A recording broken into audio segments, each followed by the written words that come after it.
ایک مسجد امام کی کہانی، ان کی زبانی۔ دسمبر کے اوائل کی بات ہے جب محکمہ اوقاف نے زبردستی میری تعیناتی شیخو پورے کے ایک امیر محلے کی جامع مسجد سے ہیرا منڈی لاہور کی ایک پرانی مسجد میں کر دی۔ وجہ یہ تھی کہ میں نے قریبی علاقے کے ایک کونسلر کی مسجد کے لاؤڈ سپیکر پہ تعریف کرنے سے انکار کر دیا تھا۔ قسمت کہ وہ کونسلر محکمہ اوقاف کے ایک بڑے افسر کا بھتیجا تھا۔ نتیجتاً میں لاہور شہر کے بدنام ترین علاقے میں تعینات ہو چکا تھا۔ بے شک کہنے کو میں مسجد کا امام تھا، مگر علاقے کا بدنام ہونا اپنی جگہ، جو سنتا تھا ہنستا تھا یا پھر اظہار افسوس کرتا۔ محکمے کے ایک کلرک نے تو حد ہی کر دی۔ تنخواہ کا ایک معاملہ حل کرانے اس کے پاس گیا تو میری پوسٹنگ کا سن کر ایک آنکھ دبا کر بولا، قبلہ مولوی صاحب، آپ کی تو گویا 5 انگلیاں گھی میں اور سر کڑاہی میں ہیں۔ میں تو گویا زمین میں 6 فٹ نیچے تک گڑ گیا۔ پھر اللہ بھلا کرے میری بیوی کا، جس نے مجھے تسلی دی اور سمجھایا کہ امامت ہی تو ہے، کسی بھی مسجد میں صحیح، اور میرا کیا ہے، میں تو ویسے بھی گھر سے نکلنا پسند نہیں کرتی، پردے کا تو کوئی مسئلہ نہیں ہوگا، اور پھر ہمارے کون سے کوئی بچے ہیں کہ ان کے بگڑنے کا ڈر ہو۔ بیوی کی بات سن کر تھوڑا دل کو اطمینان ہوا اور ہم نے سامان باندھنا شروع کیا۔ اب جب کہ بچوں کا ذکر چھڑ ہی گیا تو یہ بتاتا چلوں کہ شادی کے 22 سال گزرنے کے باوجود اللہ نے ہمیں اولاد جیسی نعمت سے محروم ہی رکھنا مناسب سمجھا۔ خیر، اب تو شکوہ شکایت بھی چھوڑ چکے تھے دونوں میاں بیوی۔ جب بھی کسی کا بچہ دیکھ کر دل دکھتا تھا تو میں تو یاد الہی میں دل لگا لیتا اور وہ بھلی مانس کسی کونے خدرے میں منہ دے کر کچھ آنسو بہا لیتی۔ سامان باندھ کر ہم دونوں میاں بیوی نے اللہ کا نام لیا اور لاہور جانے کے لیے ایک پرائیویٹ بس میں سوار ہو گئے۔ بادامی باغ اڈے پہ اترے اور ہیرا منڈی جانے کے لیے سواری کی تلاش شروع کی۔ ایک تانگے والے نے مجھے پتہ بتانے پر اوپر سے نیچے تک دیکھا اور پھر برقع میں ملبوس عورت کے ساتھ دیکھ کر 40 روپے کے عوض لے جانے کی حامی بھر لی۔ تانگا چلا تو کوچبان نے میری ناقص معلومات میں یہ کہہ کر اضافہ کیا، میاں جی، جہاں آپ کو جانا ہے اسے ہیرا منڈی نہیں ٹبی گلی کہتے ہیں۔ 15-20 منٹ میں ہم پہنچ گئے۔ دوپہر کا وقت تھا، شاید بازار کھلنے کا وقت نہیں تھا۔ دیکھنے میں تو عام سا محلہ تھا، وہی ٹوٹی پھوٹی گلیاں، میلے کرتوں کے غلیظ دامن سے ناک پہنچتے ننگ دھڑنگ بچے، گلیوں میں کالا پانی اور کوڑے کے ڈھیروں پر منڈلاتی ہوئی بے حساب مکھیاں، سبزیوں پھلوں کے ٹھیلے والے اور ان سے بحث کرتی کھڑکیوں سے آدھی باہر لٹکتی عورتیں۔ فرق تھا تو صرف اتنا کہ پان سگریٹ اور پھول والوں کی دکانیں کچھ زیادہ تھیں۔ دکانیں تو بند تھیں مگر ان کے نئے پرانے بورڈ اصل کاروبار کی خبر دے رہے تھے۔ مسجد کے سامنے تانگا کیا رکا، مانو محلے والوں کی تو عید ہو گئی۔ پتہ نہیں کن کن کونوں خدروں سے بچے اور عورتیں نکل کر جمع ہونے لگیں۔ ملی جلی آوازوں نے آسمان سر پہ اٹھا لیا۔ ابے نیا مولوی ہے، بیوی بھی ساتھ ہے، پچھلے والے سے تو بہتر ہی ہوگا، کیا پتہ ہے بہن، مرد کا کیا اعتبار، ہاں ہاں صحیح کہتی ہے، داڑھی والا مرد تو اور بھی زیادہ خطرناک۔ عجیب طوفان بدتمیزی تھا۔ مکالموں اور فکروں سے یہ معلوم پڑتا تھا کہ جیسے طوائفوں کے محلے میں مولوی نہیں، شرفا کے محلے میں کوئی طوائف وارد ہوئی ہو۔ اس سے پہلے کہ میرے ضبط کا پیمانہ لبریز ہوتا، خدا خوش رکھے غلام شبیر کو، جو مولوی صاحب کرتا دوڑا آیا اور ہجوم کو وہاں سے بھگا دیا۔ پتہ چلا کہ مسجد کا خادم ہے اور عرصہ 25 سال سے اپنے فرائض نہایت محنت اور دیانتداری سے ادا کر رہا ہے۔ طبیعت خوش ہو گئی اس سے مل کے۔ دبلا پتلا پکی عمر کا مرد، سفید لمبی داڑھی، صاف ستھرا کرتا پاجامہ، کاندھے پہ 4 خانے والا سرخ رومال، پیشانی پہ محراب کا کالا نشان، سر پہ سفید ٹوپی اور نیچی نگاہیں، سادہ اور نیک آدمی، منہ پہ شکایت کا ایک لفظ نہیں۔ بوڑھا آدمی تھا مگر کمال کا حوصلہ اور ہمت رکھتا تھا۔ سامان سنبھالتے اور گھر کو ٹھیک کرتے ہفتہ 10 دن لگ گئے۔ گھر کیا تھا، 2 کمروں کا کوارٹر تھا، مسجد سے متصل ایک چھوٹا سا باورچی خانہ، اس سے بھی چھوٹا غسل خانہ اور بیت الخلا، اور ایک ننھا منا سا صحن۔ بہرحال ہم میاں بیوی کو بڑا گھر کس کے لیے چاہیے تھا، بہت تھا ہمارے لیے، بس ارد گرد کی عمارتیں اونچے ہونے کی وجہ سے تاریکی بہت تھی۔ دن 12 بجے بھی رات شام کا سا دھندلگا سا لگا رہتا۔ گھر ٹھیک کرنے میں غلام شبیر نے بہت ہاتھ بٹایا، صفائی کرنے سے دیواریں چونا کرنے تک۔ تھوڑا کریدنے پہ پتہ چلا کہ یہاں آنے والے ہر امام مسجد کے ساتھ غلام شبیر گھر کا کام بھی کرتا تھا۔ بس تنخواہ کے نام پہ غریب 2 وقت کا کھانا مانگتا تھا اور رات کو مسجد میں ہی سوتا تھا۔ یوں اس کو رہنے کی جگہ مل جاتی تھی اور مسجد کی حفاظت بھی ہو جاتی۔ ایک بات جب سے میں آیا تھا دماغ میں کھٹک رہی تھی، سو ایک دن غلام شبیر سے پوچھ ہی لیا، میاں یہ تو بتاؤ کہ پچھلے امام مسجد کے ساتھ کیا ماجرا گزرا؟ وہ تھوڑا ہچکچایا اور پھر ایک طرف لے گیا کہ بیگم کے کان میں آواز نہ پڑے۔ میاں جی اب کیا بتاؤں آپ کو، جوان آدمی تھے اور غیر شادی شدہ بھی، محلے میں بھلا حسن کی کیا کمی ہے، بس دل آ گیا ایک لڑکی پہ۔ لڑکی کے دلال بھلا کہاں جانے دیتے تھے سونے کی چڑیا کو؟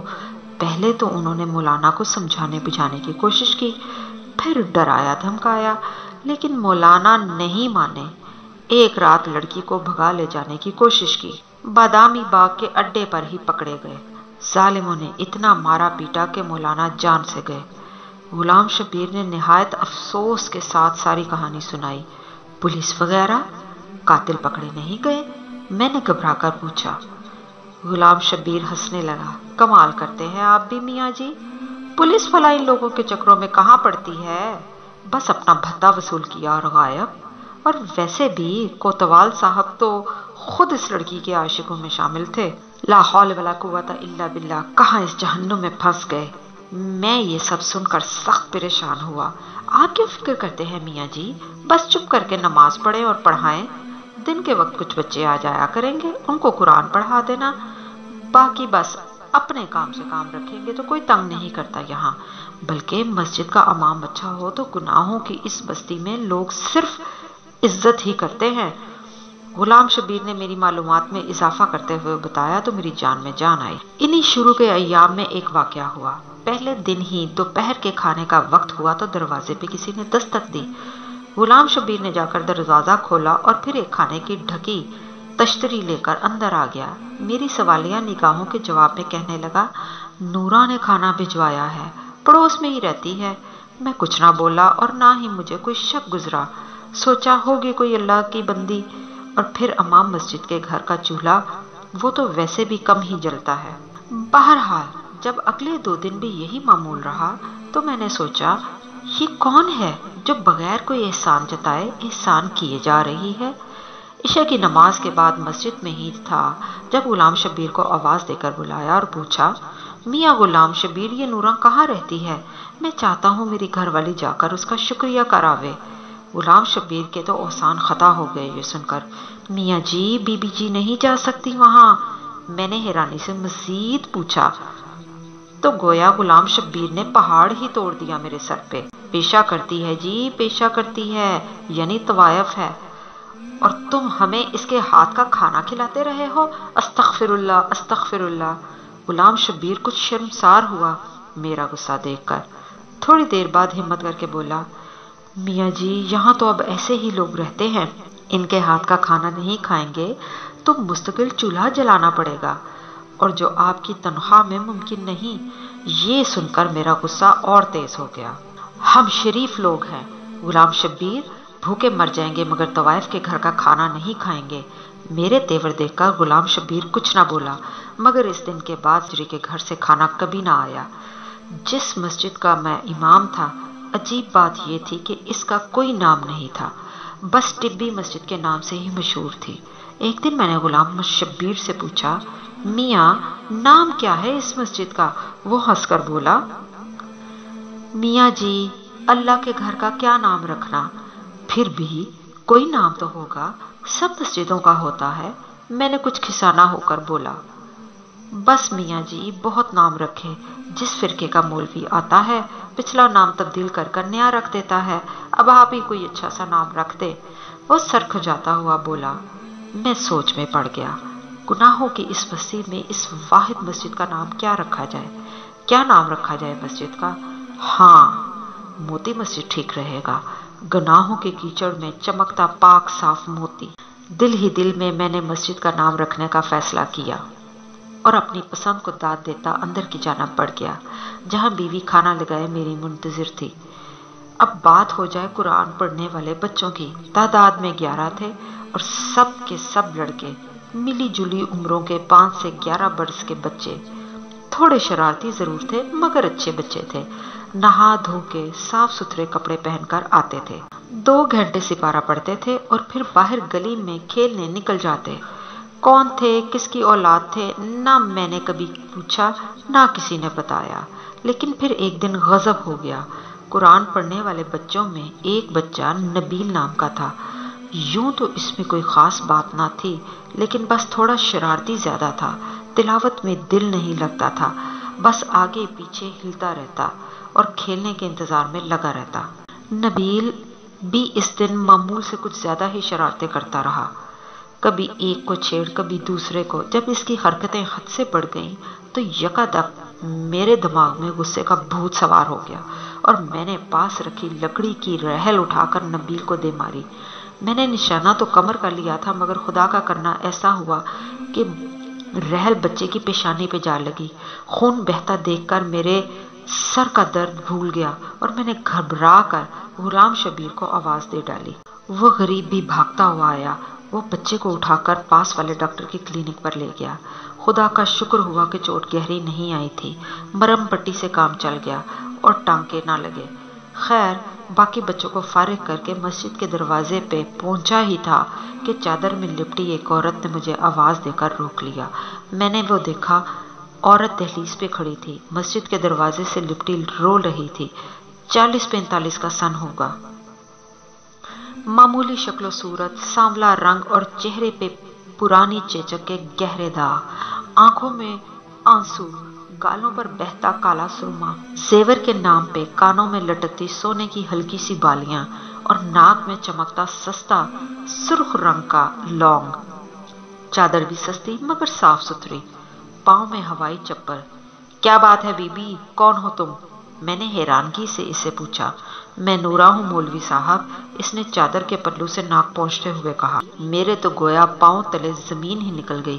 میں نے ادھر ادھر غلام شبیر کی تلاش میں نظریں دوڑائی مگر وہ تو نبیل کی مرم پٹی کرا کے اور اس کو اس کے گھر چھوڑنے کے بہانے نہ جانے کہاں غائب تھا۔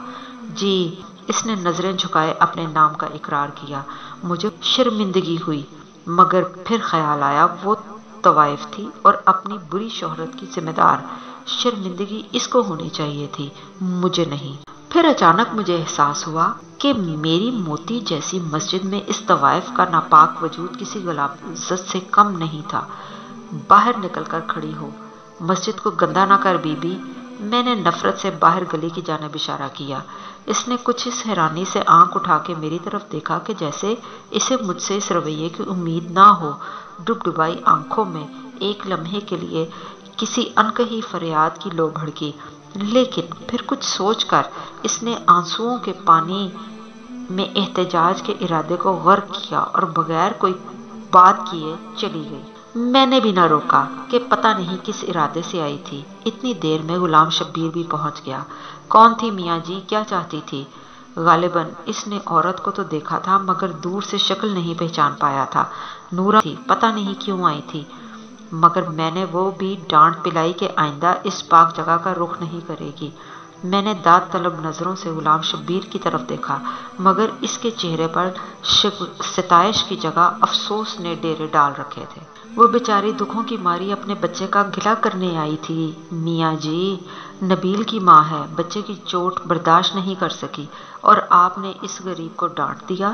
غلام شبیر نے نورا کی وکالت کرتے ہوئے کہا، تو نبیل نورا کا بیٹا ہے، ایسی حرکتیں کرے گا تو سزا تو ملے گی، جیسی ماں ویسا بیٹا۔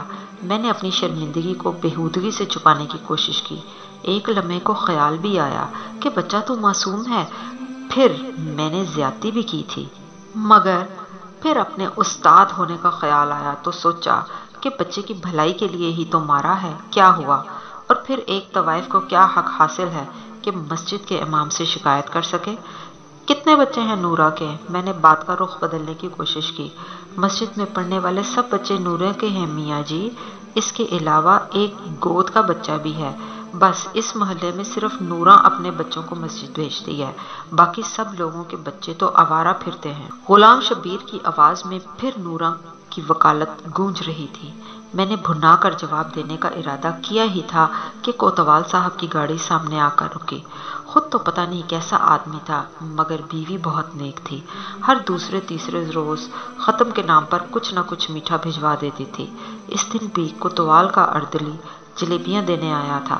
گرما گرم جلیبیوں کی اشتہا انگیز مہک نے میرا سارا غصہ ٹھنڈا کر دیا اور بات آئی گئی ہو گئی۔ یہ نبیل کو مار پڑنے کے کچھ دنوں بعد کا ذکر ہے۔ عشاء پڑھا کے میں نے غلام شبیر سے ایک شرعی معاملے پر بحث میں الجھ گیا تو گھر جاتے جاتے کافی دیر ہو گئی۔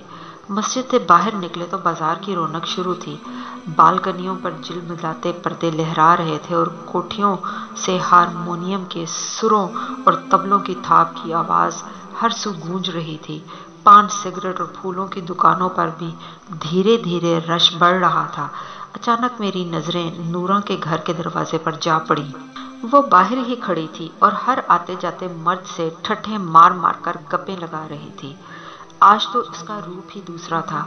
گلابی رنگ کا چست سوٹ، پاؤں میں سرخ گرابی، ننگے سر پہ اونچا جوڑا، جوڑے میں پروئے موتیے کے پھول، میک اپ سے لدا چہرہ، گہری شوخ لپسٹک، آنکھوں میں مسکارا اور مسکارے کی اوٹ سے جھانکتی ننگی دعوت۔ لا حول ولا قوت الا باللہ۔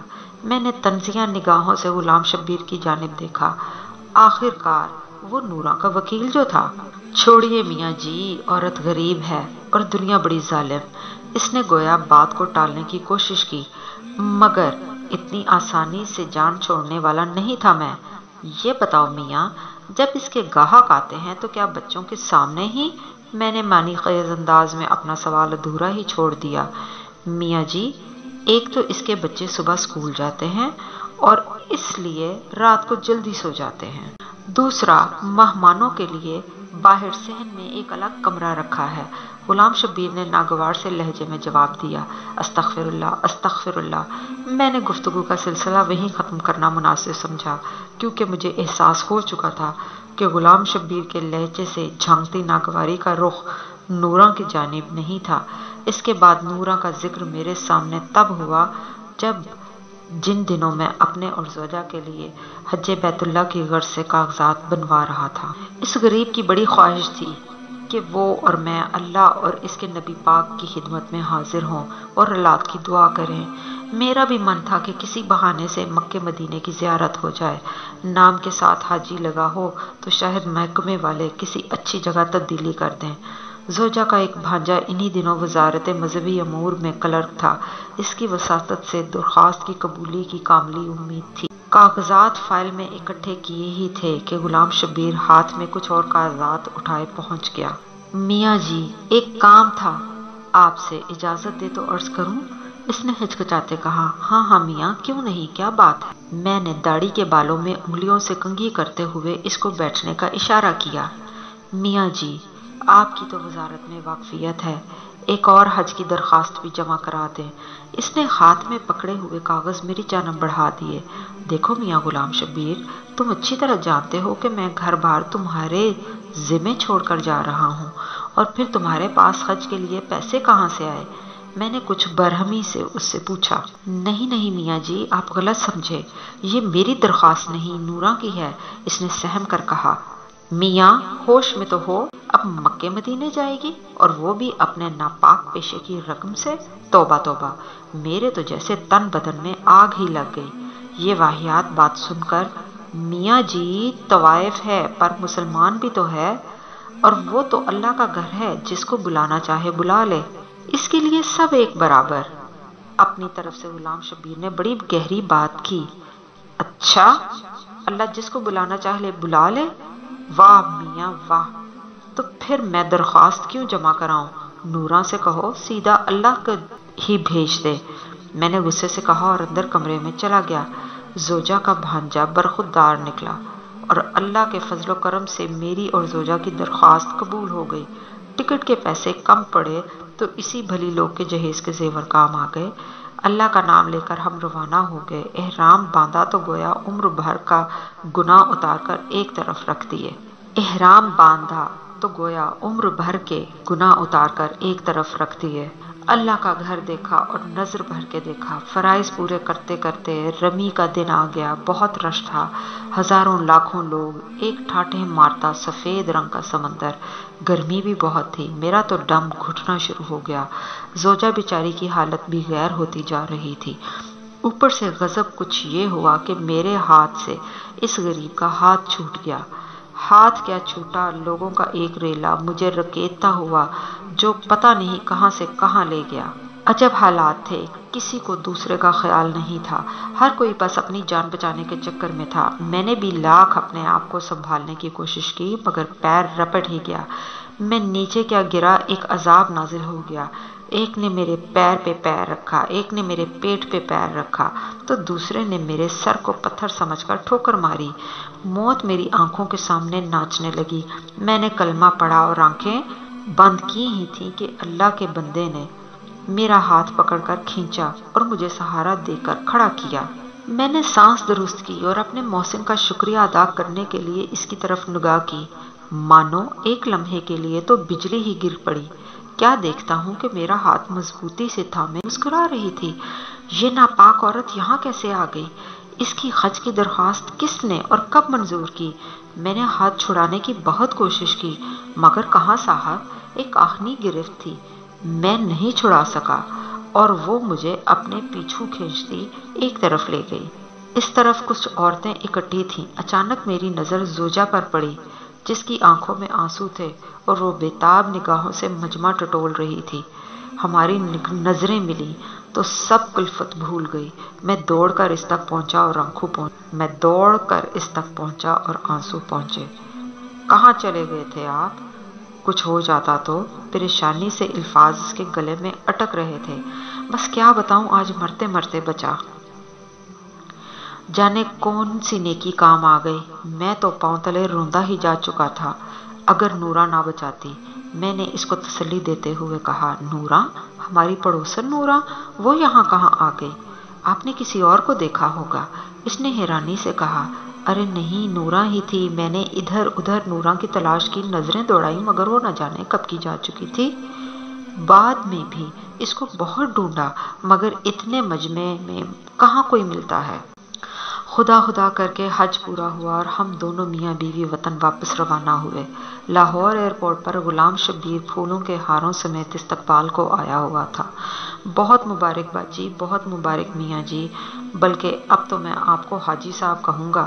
اس نے مسکراتے ہوئے ہم دونوں کو مبارکباد دی تو میری گردن حاجی صاحب کا لقب سن کر اکڑ گئی۔ میں نے خوشی سے سرچار ہوتے ہوئے اس کے کندھے پر تھپکی دی اور سامان اٹھانے کا اشارہ کیا۔ ٹیکسی میں بیٹھے میں نے مسجد اور گھر کی خیریت دریافت کی تو نورا کا خیال آ گیا۔ میاں غلام شبیر، نورا کی سناؤ۔ میرا اشارہ اس کی حج کی درخواست کے بارے میں تھا۔ اس بیچاری کی کیا سناؤں میاں جی، لیکن آپ کو کیسے پتا چلا؟ اس نے حیرانگی سے میری جانب دیکھا۔ بس ملاقات ہوئی تھی مکے شریف میں۔